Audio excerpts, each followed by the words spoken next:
Magandang araw. So kakauwi lang namin mula sa isang family vacation galing sa Singapore. Share ko lang, nag-avail ako ng Cbank na debit card.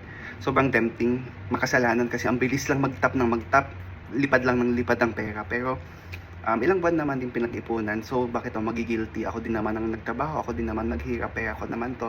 At hindi to nakaw at hindi utang, pero at least nakabili tayo ng book sa Singapore.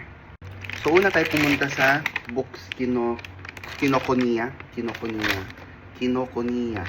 Tapos sobrang laki ng bookstore sa Takashimaya Orchard nitong Books Kinokuniya. Kung pwede lang mag-itinerary doon ng one whole day na bookstore, feel ko kulang pa ang isang buong araw doon. Sobrang lost in the bookstore. Parang nakakaligaw actually pag nasa loob. Tapos dahil nasa Singapore tayo, nag-ubos ako ng oras sa Southeast Asian literature. So doon lang ako bumili ng mga libro. So without further ado, mga binili ko, Harmony Heights by Ong Chin Huat, setting Malaysia. Tapos The Rose Apple Tree Mystery by Ovidia Yu. So Singapore siya. Tapos The Snow in Kuala Lumpur by Daryl Lim. Obviously Kuala Lumpur, Malaysia siya.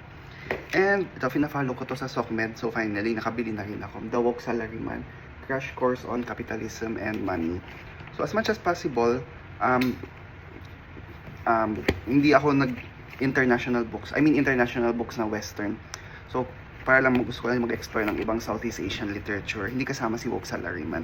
Pero yay, more books. Tap lang gamit ang Cbank. Pero wala, books is life. So, syempre ngayon lang natin chinek sa Goodreads. Tong Rose Apple Tree Mystery ni Ovidia Yu ay apparently book 9 na sa isang series. So, wala akong books 1 to 8. So, may problema tayo ngayon. Babalik ba ng Singapore para sa books 1 to 8? Chinek ko meron naman sa Amazon. So, mukhang sa Amazon na lang bibili kung bibili ng books 1 to 8. Kasi apparently book 9 na pala to. Wala man lang nakasulat sa spine or sa likod na book 9 na pala to.